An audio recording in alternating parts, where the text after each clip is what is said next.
வணக்கம். இந்த வீடியோ நம்ம பார்க்க போறது எம்எஸ் ஆபீஸ் பத்தி. எம்எஸ் ஆபீஸ் நம்மள நிறைய பேருக்கு தெரியும். நம்ம கொஞ்சம் கொஞ்சம் பிராக்டிஸ் பண்ணியிருப்போம். ஜாப்ல இருந்தாலும் சரி, ஒரு ஜாப் சீக்கரா இருந்தாலும் சரி, ஃப்ரெஷரா இருந்தாலும் சரி, எம்எஸ் ஆபீஸ்ல வரக்கூடிய பிரைமரிலி வரக்கூடிய 3 packages, Word, Excel, PowerPoint, இந்த 3 பேக்கேஜஸும் நிறைய இண்டஸ்ட்ரீஸ்ல நம்ம வந்து அபிஷியலாவே யூஸ் பண்றோம், பர்சனலாவும் யூஸ் பண்றோம். அப்படி இருக்கும்போது இந்த 3 பேக்கேஜஸ்ல நீங்க நல்ல எக்ஸ்பர்ட்டா இருந்தீங்கன்னா உங்களுக்கான ஆப்பர்ச்சுனிட்டிஸ் இண்டஸ்ட்ரீஸ்ல எக்கச்சக்கமா இருக்கு. முக்கியமா வந்து எக்ஸல்ல வந்து நீங்க எக்ஸலா இருக்கிறீங்க அப்படின்னா உங்களுக்கு வந்து நிறைய ஆப்பர்ச்சுனிட்டிஸ் இருக்கு. நீங்க என்ன கிராஜுவேஷன் பண்ணியிருந்தாலும் சரி, பிஜியா இருந்தாலும் சரி, இன்ஜினியரிங் கிராஜுவேட் இருந்தாலும் சரி, யூஜி பண்ணியிருந்தாலும் சரி, ஈவன் +2 முடிச்சுட்டு எம்எஸ் ஆபீஸ் பண்றவங்களுக்கு கூட பாத்தீங்கன்னா நிறைய இண்டஸ்ட்ரீஸ்ல ஆப்பர்ச்சுனிட்டிஸ் இருக்கு. ஜாயின் பண்ணிட்டு கூட ஏதோ ஒரு அசிஸ்டன்ட் லெவல்ல ஏதோ ஒரு டிபார்ட்மெண்ட்ல ஜாயின் பண்ணிட்டு கூட அப்புறம் கூட கரஸ்பாண்டன்ஸ்ல படிக்கலாம். இதுக்கான ஆப்பர்ச்சுனிட்டிஸ் கூட இருக்கு. எக்ஸல் வந்து பாத்தீங்கன்னா ஒரு பெரிய கடல். எக்ஸல் வந்து அவுட் ஆஃப் 10 ஸ்கேல் உங்களுக்கு நீங்க எவ்வளவு ரேட்டிங் கொடுப்பீங்க அப்படின்னு கேட்டா நிறைய பேர் 8 இல்ல 9 சொல்றதுக்கு வாய்ப்பு இருக்கு. ஆனா உங்களுக்கு பாத்தீங்கன்னா வந்து எக்ஸல்ல அட்வான்ஸ்டு எக்ஸல் தெரியாம இருக்கும். அட்வான்ஸ்டு எக்ஸல் தெரியும் போது தான் நீங்க அந்த 8 to 9 வந்து கொடுக்கலாம். ஏன்னா எக்ஸல் வந்து ஒரு it's a very big ocean. அதுல வந்து நிறைய ஆப்ஷன்ஸ் இருக்கு, நிறைய கத்துக்க வேண்டிய விஷயங்கள் நிறைய இருக்கு. முக்கியமா வந்து pivot table, VLOOKUP, HLOOKUP, charting, filters, macros நல்லா தெரியுது அப்படின்னா அவங்க எக்ஸல்ல ஓரளவுக்கு வந்து மாஸ்டர் அப்படின்னு நம்ம சொல்லலாம். மற்றபடி நம்ம எக்ஸல்ல பேசிக் ஃபார்முலாஸ் தான் தெரியும், ஒரு சின்ன ரிப்போர்ட் ரெடி பண்ணுவேன் அப்படின்றவங்க எல்லாம் வந்து 8, 9 ரேட்டிங் கொடுக்க முடியாது. சோ எக்ஸல் நீங்க எந்த அளவுக்கு வந்து ரொம்ப அட்வான்ஸ்டா கத்துக்கிறீங்களோ உங்களுக்கான ஆப்பர்ச்சுனிட்டிஸ் எக்கச்சக்கமா இண்டஸ்ட்ரீஸ்ல இருக்கு.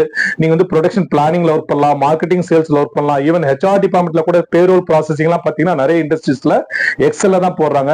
ஈவன் சாப் யூஸ் பண்ற, சாப் மாதிரியான ERP யூஸ் பண்ற நிறைய பெரிய நிறுவனங்கள் கூட பேரோல் வந்து பாத்தீங்கன்னா எக்ஸல்ல ரன் பண்றாங்க. ஏன்னா அது வந்து ரொம்ப கம்பேட்டிபிள், ரொம்ப வந்து ஈஸியா இருக்கும், ரொம்ப யூசர் ஃப்ரெண்ட்லியா இருக்கும் அப்படின்றதுனால அதுல பண்றாங்க.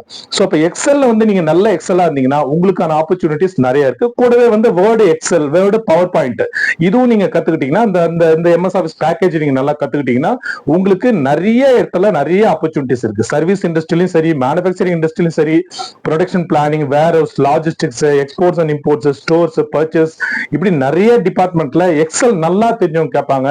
முக்கியமா வந்து MIS பண்ணும்போது மேனேஜ்மெண்ட் இன்ஃபர்மேஷன் சிஸ்டம் அப்படின்னு சொல்லப்படுற இந்த MIS எல்லா டிபார்ட்மெண்ட்லயும் யூஸ் பண்ணுவாங்க.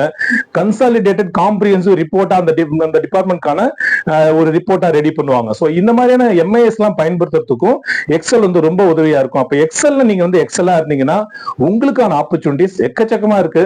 இதுக்கு நிறைய யூடியூப் வீடியோஸ் இருக்கு. நீங்க எங்கேயும் போய் கத்துக்கணும் கூட அவசியம் இல்லை. வீட்டுல லேப்டாப் சிஸ்டம் இருந்ததுன்னா போதும், நீங்களே வந்து எக்ஸல் வந்து கத்துக்கலாம். நிறைய யூடியூப் வீடியோஸ் இருக்கு. அட்வான்ஸ்டு எக்ஸல் கூட நிறைய வீடியோஸ் இருக்கு. இல்ல நியர்பை ஏதாவது ஒரு கம்ப்யூட்டர் சென்டர் இருந்தா கூட நீங்க அங்க போய் கூட கத்துக்கலாம். சோ எம்எஸ் ஆபீஸ்ல நீங்க தரவா இருக்கணும் அப்படின்றது ஒரு பேசிக்கான ரெக்யர்மெண்ட். நீங்க என்ன கிராஜுவேஷன் பண்ணிருந்தாலும் சரி, எம்எஸ் ஆபீஸ்ல ஏதாவது ஒரு இன்ஸ்டிடியூட்ல போயிட்டு ட்ரைனிங், பேசிக் ட்ரைனிங் எடுத்துட்டு கூட அதுக்கப்புறம் நீங்க அட்வான்ஸ்டு ட்ரைனிங்க்கு கூட இந்த மாதிரி வந்து யூடியூப் வீடியோஸ் பார்த்து கூட நீங்க கத்துக்கலாம்.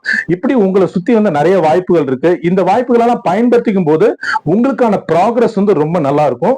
ட்ரை பண்ணி பாருங்க. All the best.